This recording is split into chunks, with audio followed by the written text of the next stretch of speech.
contribute a little bit more. And look, the government's still going to have to do its part. We've already cut $1 trillion of spending. Additional $1.2 trillion is slated to be made. We can cut out programs that don't work to make sure we can invest in the things that do. We can make government more streamlined, more efficient. But if we're really going to be serious about reducing the deficit and growing the economy, then for folks like me that go back and pay at the rates that existed when Bill Clinton was president, when we created 23 million new jobs, went from deficit to surplus, and created a whole bunch of millionaires to boot, that is the right plan for America. And by the way, the reason that it's the right plan is because when a construction worker, or a teacher, or a receptionist, when they've got a little money in their pocket, what do? They need to go out and buy a new car, or buy a new appliance, or go to a restaurant, or heaven forbid, they take a vacation once in a while.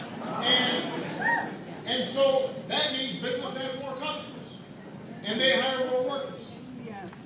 Historically, that is how our economy has grown. Not from the top down, but from the middle out, from the bottom up.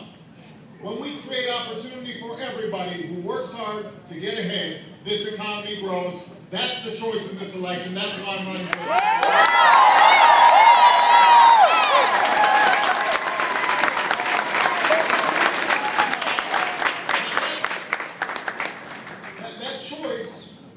You can see it in every issue between myself and Mr. Romney.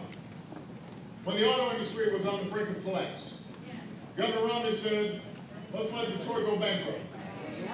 I said, with 1 million workers and an iconic American industry on the line, I'm going to bet on the American worker. Yeah. 3 years later, GM is #1 again, and American auto.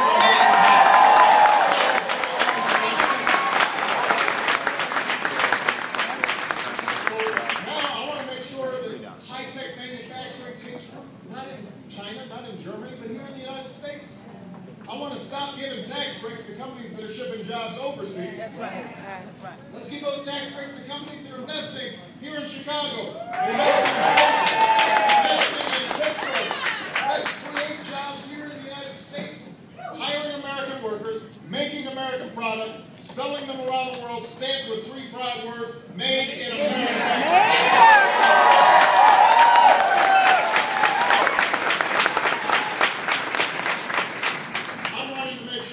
That after a decade of war, we started doing some nation building here at home. In 2008, I promised we'd end the war in Iraq. We've ended it. I said we'd go after Al-Qaeda and Bin Laden.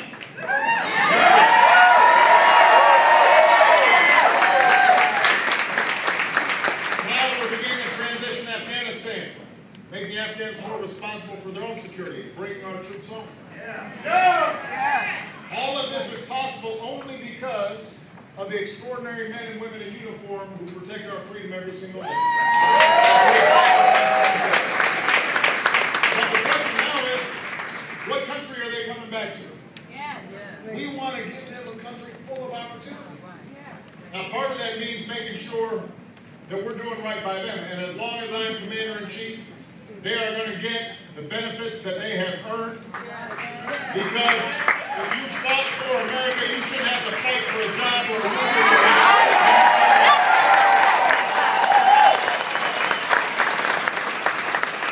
It also means make sure the economy is absorbing all these folks who are coming home.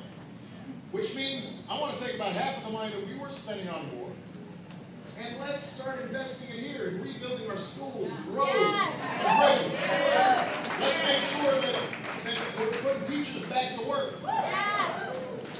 You know, there is so much that we can do with the savings that we had, and it will make America stronger. It will make America safer, not just for the next 5 years or the next 10 years, but for decades to come. That's the America we want to build. That's the choice in this election. I'm running because I want to make sure we've got the best education system in the world.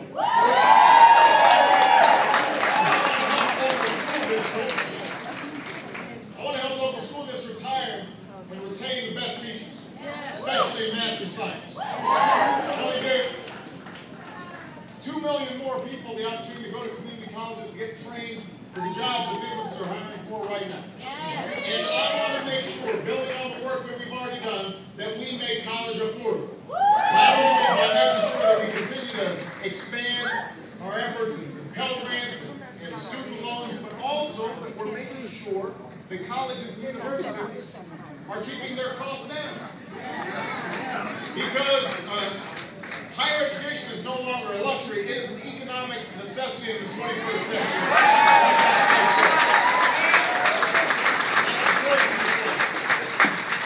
On every issue, there is a stark contrast. When it comes to home ownership, my opponent says, just let the foreclosures bottom out. That's not a solution. I want to make sure that homeowners across America can refinance at historically low rates.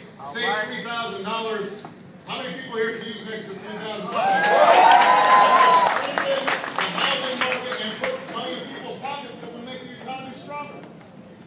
My opponent says that we should go back to the days when folks went broke because they got sick. He wants to kill the Affordable Care Act, also known affectionately as Obamacare.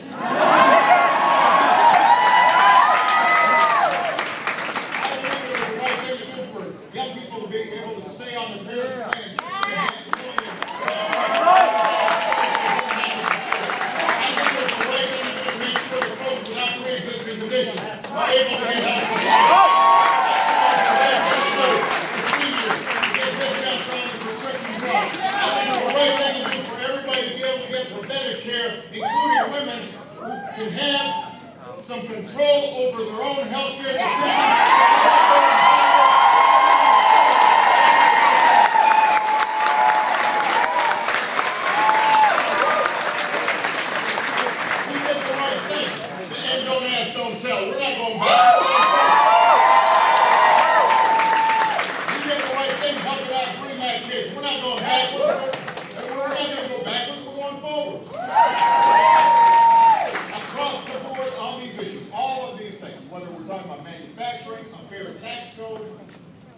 Strong housing market, affordable college, a K-12 system that works, all these things stitched together.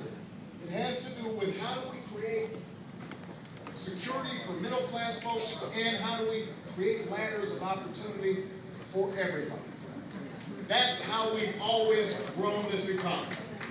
That is at the heart of what we believe. That everybody who works hard has a shot.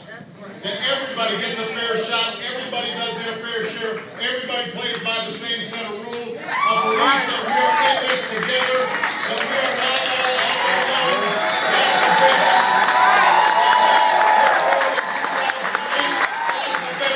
that we are fighting for in 2012.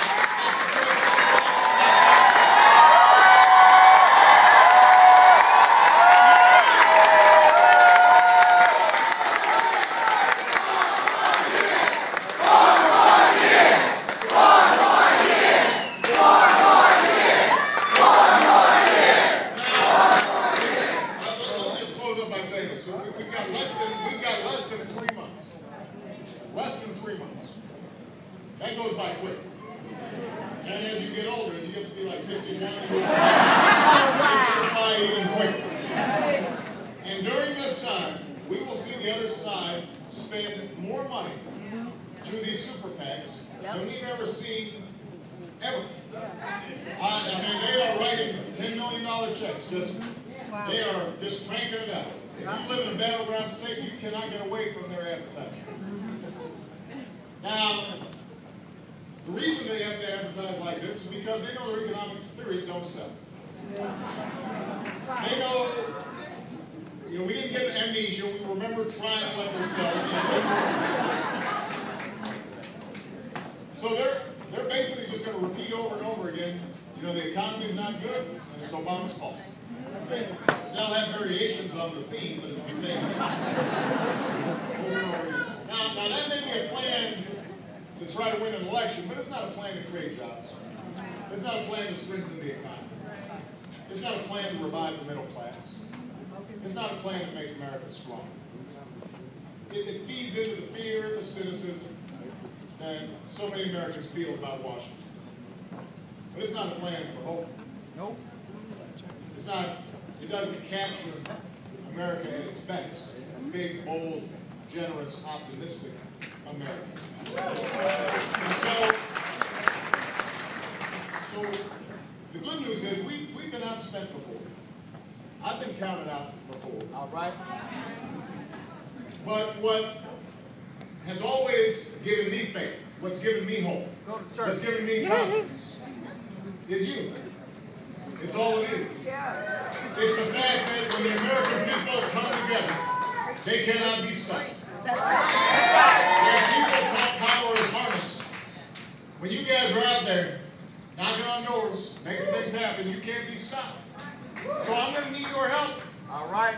We've come too far to go back now. That's right. We've got too many good jobs to create. We've got too many teachers we need to hire. That's We've got too many schools we've got to rebuild. We've got too many students who need help affording college.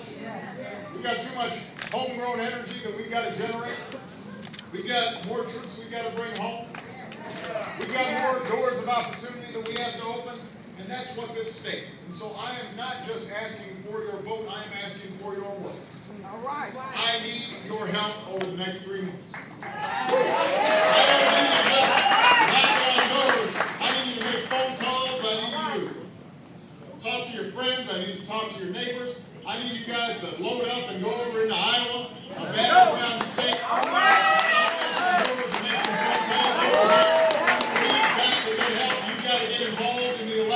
You've got to get on our website. You've got to make sure that you are signing up. If you are as passionate and as energized and as determined as you were before, Yeah. then we won't lose. And I'm over in the low grade. But you know, I made a promise to you in 2008. I said I'd always tell you what I thought. I'd always tell you where I stood. And most importantly, I told you I would always, every single day, every minute of every day, think about you and fight as hard as I knew how for you. I have kept that promise. I still believe in you. And if you still believe in me,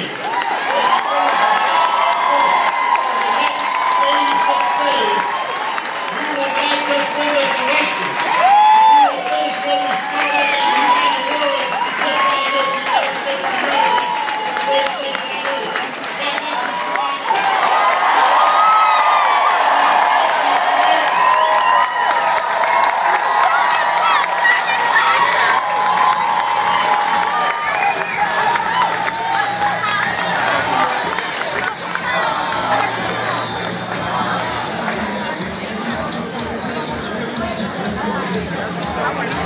Come on, wait.